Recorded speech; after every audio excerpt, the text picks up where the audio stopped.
Hello, my dear students. A very good morning to all of you. Today I am going to start the lecture 3 of current electricity. मैं जानता हूँ बहुत दिनों के बाद आपका ये लेक्चर आया है. एक्चुअली हम लोग अभी केमिस्ट्री कर रहे थे, तो मैंने सोचा कि एसिड्स का पार्ट मैंने कंप्लीट कर दिया है केमिस्ट्री में, अब उसमें बेस से स्टार्ट करना है. तो मैंने सोचा कि अब एक लेक्चर करंट इलेक्ट्रिसिटी को भी आगे मूव करते हैं. तो आज जो हम लोग स्टार्ट करने जा रहे हैं, मैंने लास्ट टॉपिक ओम्स लॉ और न्यूमेरिकल्स करवा दिए थे. आज हम लोग रेसिस्टेंस, रेसिस्टिविटी की चर्चा करेंगे और इलेक्ट्रिक करंट के डायरेक्शन पे बातचीत करेंगे. तो सबसे पहले टॉपिक है रेसिस्टेंस. तो रेसिस्टेंस होता क्या है, सबसे पहले इसको समझना है. क्या इसका कोई फिजिकल अपीयरेंस होता है या फिर कोई एक ऐसे ही कॉन्सेप्ट है, इसको भी जानेंगे हम लोग. तो इसका जो डेफिनेशन होता है, डेफिनेशन से स्टार्ट करेंगे हम लोग. The property of a conductor due to which it opposes the flow of current through it. Conductor का वह गुण, किसी भी कंडक्टर का वह गुण, वह प्रॉपर्टी जिसके वजह से वह free electrons, that means the flow of current को अपोज करता है, उसके अगेंस्ट वर्क करता है. तो ये रेजिस्टेंस का डेफिनेशन हो गया. ये किसी भी कंडक्टर की प्रॉपर्टी है जो अपोज करता है फ्लो ऑफ इलेक्ट्रिक करंट को. नेक्स्ट पॉइंट जो है रेजिस्टेंस के बारे में समझना है. I that means electric current flows due to the motion of free electrons. सब लोग जान रहे हैं. When the free electrons move, they collide with other electrons, atoms, ions present in the conductor. तो resistance create कैसे होता है, इसको समझना है. How does the resistance created? तो कोई भी फ्री इलेक्ट्रॉन के कारण क्या होता है, मूवमेंट होता है. That's why electric current flow करता है किसी भी कंडक्टर के अंदर. तो जब वो फ्री इलेक्ट्रॉन्स मूव करते हैं तो उसके अंदर और भी तो इलेक्ट्रॉन्स हैं, एटम्स हैं, आयंस हैं. तो उसके साथ क्या होता है, उनका कॉलिजन होता है और उस कॉलिजन के वजह से हीट प्रोड्यूस होता है, रेजिस्टेंस क्रिएट होता है in the flow of electric current. वही उसको अपोज करता है. ठीक है, इसका मैं भी डायग्राम भी करवाऊंगा आगे. तो this produces some obstruction in flow of current. तो ये जो ऑब्स्ट्रक्शन, ये हिंड्रेंस जो क्रिएट हुआ, ये जो बाधा उत्पन्न हुई फ्लो ऑफ इलेक्ट्रिक करंट के सामने, तो इसी प्रॉपर्टी को हम लोग बोलते हैं रेजिस्टेंस. तो सबसे पहले इन सारे पॉइंट्स को नोट आउट कीजिए, उसके बाद मैं आगे करता हूं फिर. सो अब हम लोग डिस्कस करेंगे एसआई यूनिट. ये पहले मैं बता चुका हूं ओम्स लॉ बताने टाइम. तो रेजिस्टेंस का जो यूनिट होता है दैट इज ओम. ओम से डिनोट करते हैं और इसका जो डिनोशन होता है ये होता है डिनोटेड बाय ओम. इसका सिंबल का नाम है ओमेगा. ठीक है, ये जो सिंबल है इसका एक्चुअल नेम क्या है, ओमेगा से इसको हम लोग रेजिस्टेंस को डिनोट करते हैं. इसकी एसआई यूनिट की बात करेंगे तो इसको ओम बोलते हैं. ठीक है, तो इसका जो डेरिवेशन मैंने ओम्स लॉ में बताया था कि V by R मतलब पोटेंशियल डिफरेंस और इलेक्ट्रिक करंट का जो न्यूमेरिकल रेशियो होता है that gives us the resistance and it is a constant. तो ये सारा डेरिवेशन मैंने ओम्स लॉ में बता रखा है. तो R in forms of V is the potential difference and I is the electric current. तो इसको नोट डाउन कीजिए. सबसे पहले the SI unit, the constant क्या होता है, इसके बाद मैं बताऊंगा direction of electric current in a conductor. So now we will discuss about the direction of electric current. बहुत इंपॉर्टेंट कॉन्सेप्ट है, इसको अच्छे से समझना है. एक्चुअली जब इलेक्ट्रिक करंट का डिस्कवरी हुआ था तो उस टाइम जो साइंटिस्ट थे तो उस टाइम बस दो चार्जेस नोन थे, एक पॉजिटिव चार्ज और नेगेटिव चार्ज. वहां इलेक्ट्रॉन प्रोटॉन की चर्चा नहीं थी. ठीक है, तो वहां जो एजम्पशन था साइंटिस्ट के द्वारा कि इलेक्ट्रिक करंट का जो फ्लो था, उन्होंने एज्यूम किया कि पॉजिटिव टर्मिनल से नेगेटिव टर्मिनल की तरफ होती है. ठीक है, तो जो डायरेक्शन ऑफ कन्वेंशनल करंट मतलब जो पहले से चलता आ रहा है, जो सपोज किया जाता है कि एक्सटर्नल सर्किट में किसी भी कंडक्टर में जो इलेक्ट्रो करंट का जो डायरेक्शन होता है फ्लो ऑफ इलेक्ट्रिक करंट का, तो वो positive to negative. But actual क्या होता है उसको समझना है. क्या वैसा ही होता है या फिर वो एक गलत कॉन्सेप्ट है. ठीक है, तो उसको समझिए. सबसे पहले यहाँ पे मैंने एक डायग्राम बनाया कि मान लीजिए कोई कंडक्टर, इसमें भी किसी इलेक्ट्रिक सोर्स से इसको सेल या बैटरी से कनेक्ट नहीं किया गया है. तो इसमें जो इलेक्ट्रॉन्स होते हैं वो रैंडमली मूव करते रहते हैं. जो फ्री इलेक्ट्रॉन्स होते हैं वो रैंडम मोशन में रहते हैं, इधर उधर डायरेक्शन में मूव करते रहते हैं. लेकिन सेकंड फिगर देखिए कि जब इसको, इसी कंडक्टर को एक इलेक्ट्रिक सोर्स से मैंने एक सेल से कनेक्ट कर दिया, तो क्या देखा जाता है कि जो इलेक्ट्रॉन्स होते हैं वो एक पर्टिकुलर डायरेक्शन की तरफ ड्रिफ्ट कर जाते हैं. और जिस स्पीड से ये ड्रिफ्ट करते हैं उस पर्टिकुलर डायरेक्शन में, उसको बोला जाता है ड्रिफ्ट वेलोसिटी या drift speed of free electrons. ठीक है, तो ये जो ड्रिफ्ट किए इसका मतलब हुआ कि स्लाइटली मूवमेंट, स्लो मूवमेंट होता है इलेक्ट्रॉन्स का. और इलेक्ट्रॉन्स का जो मूवमेंट होता है वो नेगेटिव से पॉजिटिव और हम लोग जानते हैं कि किसी भी कंडक्टर में जो इलेक्ट्रिक करंट का फ्लो होता है वो प्रोटॉन्स के वजह से नहीं बल्कि फ्री इलेक्ट्रॉन्स के वजह से होता है। So the actual direction of electric current inside a conductor is from negative terminal to positive terminal। ये देख लीजिए इसका नेगेटिव टर्मिनल और ये यहाँ पे पॉजिटिव टर्मिनल, ठीक है। तो यहाँ पे जो डायरेक्शन ऑफ फ्री इलेक्ट्रॉन्स है ये नेगेटिव टू पॉजिटिव है। लेकिन अगर आपसे पूछा जाए कि डायरेक्शन ऑफ कन्वेंशनल करंट क्या है, तो ये यहाँ पे आपका पॉजिटिव टू नेगेटिव, जो एक्सटर्नल सर्किट में है ये प्लस से माइनस की तरफ जाता है, ठीक है। तो अगर एग्जाम में क्वेश्चन आएगा what is the direction flow of direction of electric current, तो आपको बोलना है पॉजिटिव टू नेगेटिव, क्योंकि ये अजम्पशन चलता आ रहा है, ठीक है। लेकिन एक्चुअल अगर आपसे पूछा जाए कि इलेक्ट्रॉन्स का जो मूवमेंट होता है तो वो तो नेगेटिव टू पॉजिटिव, तो जो एक्चुअल मूवमेंट है इलेक्ट्रिक करंट का फ्लो का वो है नेगेटिव टू पॉजिटिव। तो क्वेश्चन में आपको लिखा रहेगा, तो यहाँ पे जो इलेक्ट्रॉन की वजह से जो करंट फ्लो करता है उसको हम लोग बोलते हैं इलेक्ट्रॉन करंट, उसको बोला जाता है इलेक्ट्रॉन करंट। और जो आपका ये सिंपल लिखा रहेगा तो उसमें रहेगा कन्वेंशनल करंट। तो जब इलेक्ट्रॉन करंट का आपसे डायरेक्शन पूछा जाएगा तो आपको बताना है नेगेटिव टू पॉजिटिव, लेकिन जब आपसे पूछा जाएगा डायरेक्शन ऑफ कन्वेंशनल करंट या सिर्फ लिखा रहेगा डायरेक्शन ऑफ करंट, तब आपको बोलना है पॉजिटिव टू नेगेटिव। एक पॉइंट नोट देके आपको लिखना है कि direction of electron current that will be from negative to positive terminal, लेकिन कहीं भी क्वेश्चन आएगा तो आपको बताना है positive to negative through the external circuit. तो अभी के लिए एक्चुअल नॉलेज आपको गेन कर लेना है कि एक्चुअली जो डायरेक्शन होता है इलेक्ट्रिक करंट का इनसाइड द कंडक्टर वो होता है नेगेटिव टू पॉजिटिव। कोई पूछेगा रीजन क्या है इसका, तो रीजन बताएंगे कि एक्चुअल जो इलेक्ट्रिक करंट फ्लो करता है that is due to the movement of free electrons, और फ्री इलेक्ट्रॉन्स का जो मूवमेंट होता है वो नेगेटिव टू पॉजिटिव टर्मिनल की तरफ होता है। तो ये एक्चुअल कॉन्सेप्ट है, इसमें जान लेना है कि कन्वेंशनल करंट पूछेगा तो positive to negative, electron current अगर पूछेगा तो वहां पे नेगेटिव टू पॉजिटिव बोलेंगे, और कन्वेंशनल करंट बोलेगा तो पॉजिटिव टू नेगेटिव टर्मिनल। तो इसको नोट डाउन कीजिए, वीडियो को पॉज करके अच्छे से कॉन्सेप्ट को समझिए स्लोली स्लोली, बहुत इंपॉर्टेंट कॉन्सेप्ट मैंने अभी बताया, इसको नोट डाउन कीजिए फिर आगे बढ़ते हैं। सो नेक्स्ट आगे बढ़ने से पहले मैं एक चीज बता रहा हूं, यहाँ पे इंपॉर्टेंट है, ओम्स लॉ में इसका ग्राफ मैंने नहीं बताया था। अब आपको क्योंकि रेजिस्टेंस मैंने समझा दिया इसलिए यहाँ पे आपको इसका ओम्स लॉ का ग्राफ बता रहा हूँ। तो ओम्स लॉ क्या कर रहा था कि the electric current produced in a conductor is directly proportional to the potential difference across its ends. ये हमारा ओम लॉ था। तो यहाँ पे I is directly proportional to V। तो यहाँ पे जब हम y एक्सिस पे इलेक्ट्रिक करंट को रखते हैं और x एक्सिस पे V को, इसको इंटरचेंज भी कर सकते हैं, V वैल्यूज I भी कर सकते हैं। तो इसका जो ग्राफ होगा that will be a straight line passing through the origin.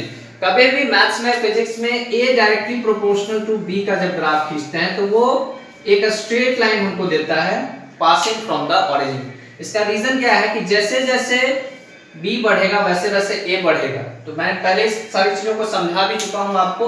तो ये ग्राफ हो गया हमारा ओम्स लॉ को, यहाँ पे I और V, VI भी कर सकते हैं, मैं फिर से बोल रहा हूँ क्योंकि इंटरचेंज कर सकते हैं, दोनों का डायरेक्टली प्रोपोर्शनल का रिलेशन है। तो सबसे पहले इसको नोट देके इसका ग्राफ ड्रॉ कीजिए, फिर हम लोग बढ़ेंगे factors affecting the resistance of a conductor. So here is the next topic, that is factors affecting resistance of a conductor। किसी भी कंडक्टर के रेजिस्टेंस किस किस फैक्टर पे डिपेंड करते हैं उनके बारे में अभी डिटेल में करेंगे। सबसे पहले सबको एक जगह नोट करना है, पहला है लेंथ ऑफ कंडक्टर और वायर, उसकी लंबाई। सेकंड है area of cross section of conductor, मैं भी बताऊंगा क्रॉस सेक्शन क्या होता है, इसको बहुत अच्छे से समझना है।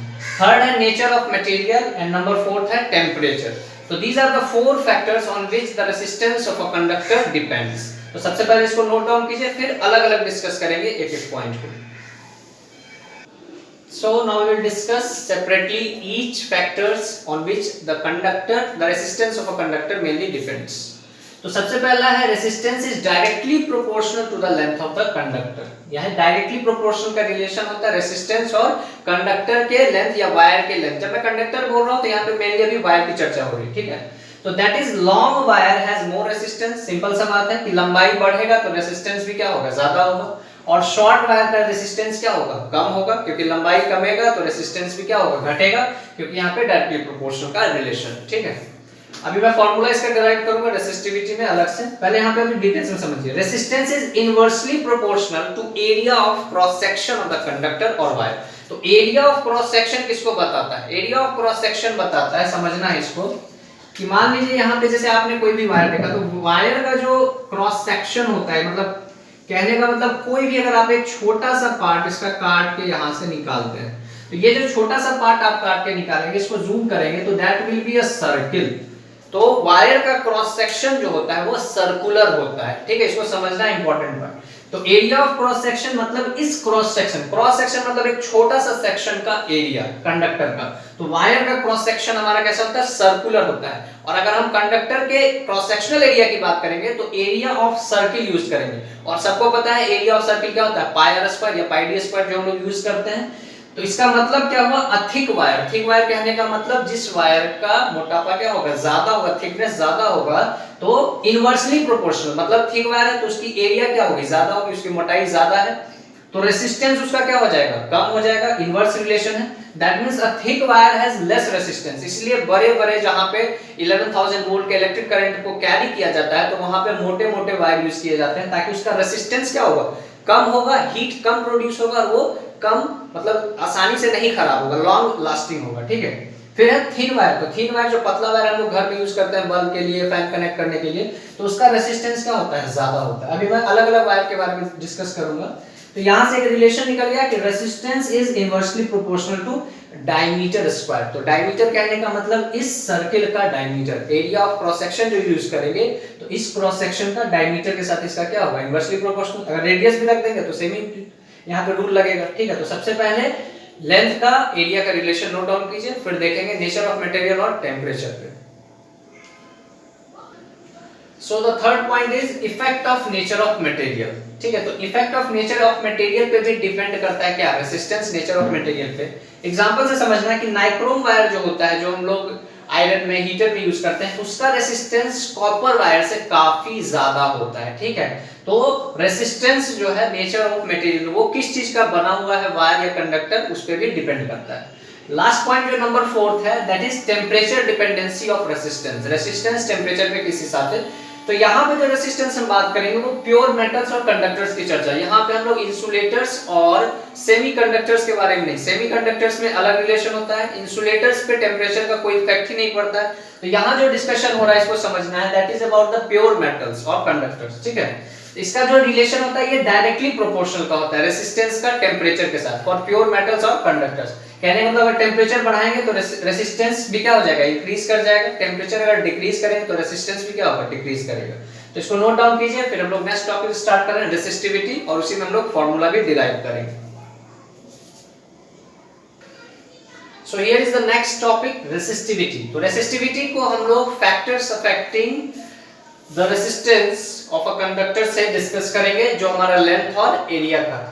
तो R is directly proportional to L, अभी मैंने बताया, इसको इक्वेशन 1 मानना है। सेकंड रिलेशन था inversely proportional to the cross sectional area, R varies 1/a, इसको इक्वेशन 2, दोनों को कंबाइन कर देंगे इक्वेशन 1 और 2 को। तो हमारा जो थर्ड इक्वेशन आ जाएगा that is R varies L/a, दोनों को मैंने मिला दिए। तो इसको जब इक्वल टू लगाएंगे तो मैंने बार-बार बता रखा है कि एक कांस्टेंट आता है, तो वो जो कांस्टेंट यहां पे आएगा that will be R equal to rho L upon A। इसको क्या पढ़ते हैं, इसको पढ़ते हैं RHO rho।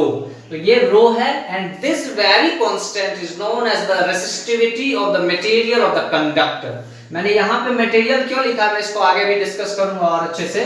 तो resistivity of material of wire या conductor that is the rho, और इसको हम लोग एक और नाम से जानते हैं that is a specific resistance. तो rho is also known as a specific resistance of the material of the conductor. अब इसका डिस्कस करेंगे फॉर्मूला और एसआई यूनिट। सबसे पहले इसको नोट डाउन कीजिए, फिर हम लोग आगे करते हैं। Very interesting topic that is resistivity.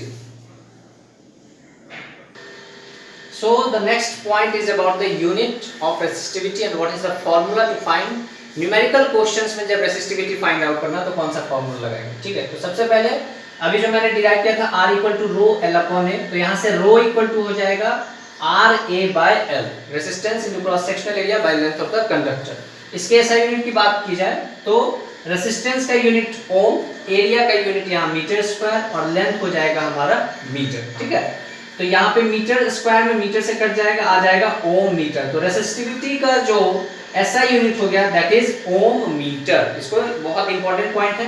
Node जो है इसको अच्छे से समझना है। रेसिस्टेंस हमारा लेंथ, एरिया, टेम्परेचर, मटेरियल सब पे डिपेंड करता है, लेकिन रेसिस्टिविटी बहुत बार बोर्ड में ये सवाल पूछा गया है, एमसीक्यू में भी और 3 मार्क्स क्वेश्चन में भी, कि what are the factors on which the resistivity of the conductor depends. तो यहाँ पे थोड़ा उल्टा लॉजिक है, यहाँ पे आ जाएगा resistivity only depends on nature of material and temperature. ये cross sectional area, length of the conductor इस पे डिपेंड नहीं करता है, ये सिर्फ नेचर ऑफ मटेरियल, कहने का मतलब वो सिल्वर का है, कॉपर का है, नाइक्रोम है, किस चीज का बना हुआ मटेरियल है उस पे डिपेंड करता है, और साथ ही साथ टेम्परेचर डिपेंडेंसी है। फॉर एग्जांपल सिल्वर का रेसिस्टिविटी होता है 1.6 into 10⁻⁸ ओम मीटर, कॉपर का 1.69।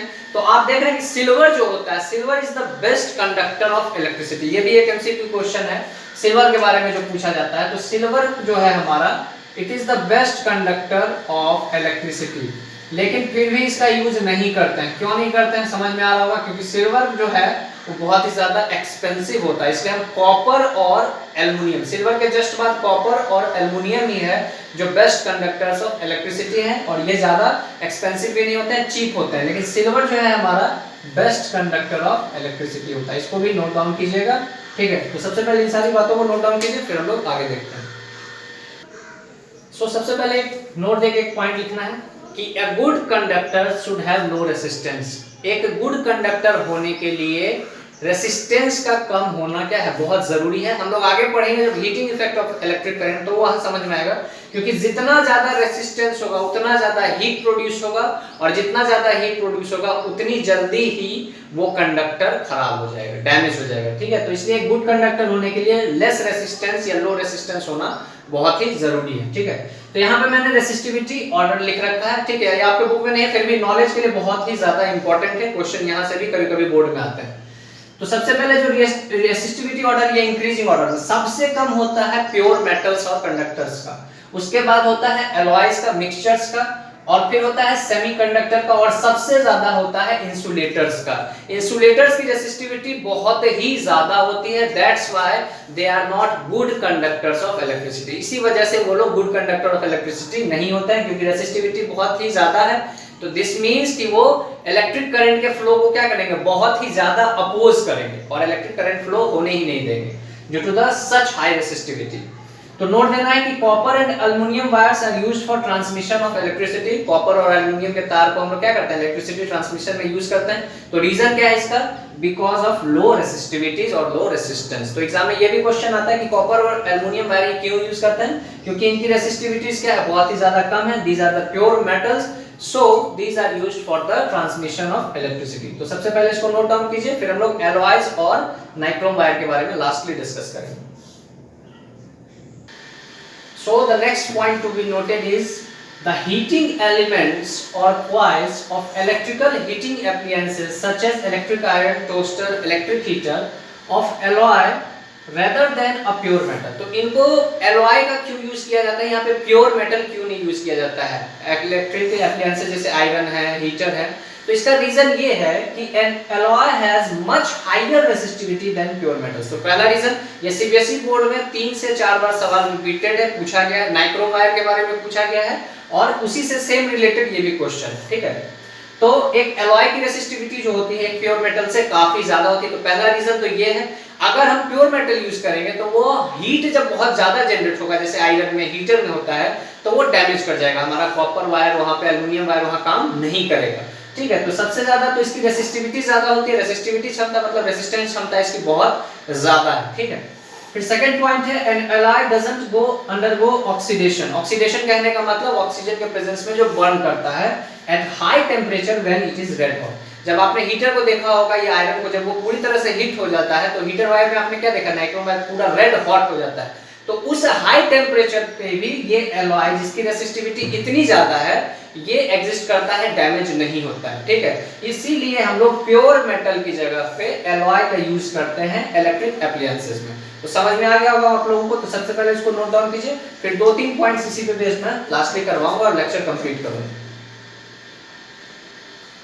जो क्वेश्चन सीबीएसई बोर्ड ने पूछा, एक तो पहला वाला और एक ये, why nichrome wire is used in electric heater या इलेक्ट्रिक एप्लायंसेस में क्यों यूज किया जाता है।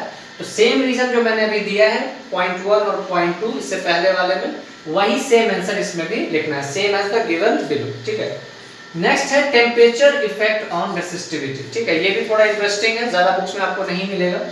तो मेटल्स या conductors, for pure metals and conductors temperature पे रेसिस्टिविटी का डायरेक्टली रिलेशन होता है। ठीक है, अगर टेम्परेचर बढ़ाएंगे तो रेसिस्टिविटी फॉर प्योर मेटल्स और कंडक्टर्स ये भी इंक्रीज कर जाएगी। लेकिन इसमें नोट दीजिएगा कि यहाँ पे जब सेमीकंडक्टर्स की बात करेंगे हम लोग, तो सेमीकंडक्टर्स में यहाँ पे इनवर्सली रिलेशन चलता है। ठीक है, यहाँ पे अगर आप टेम्परेचर को बढ़ाते हैं तो रेसिस्टिविटी जो होगी यहाँ पे डिक्रीज कर जाएगी। यहाँ पे रेसिस्टिविटी क्या होगी, डिक्रीज कर जाएगी फॉर सेमीकंडक्टर्स। और जब इंसुलेटर्स की चर्चा हम लोग करेंगे तो इंसुलेटर्स में कोई भी इफेक्ट नहीं देखा जाता है, क्योंकि उसकी रेसिस्टिविटी ऑलरेडी इतनी ज्यादा होती है कि टेम्परेचर उस पर कोई इफेक्ट क्रिएट नहीं कर पाता। तो ये भी बहुत ज्यादा इंपॉर्टेंट, एमसीक्यू में सीबीएसई बोर्ड पूछ चुका है सवाल इससे, तो इसको भी नोट डाउन करिए।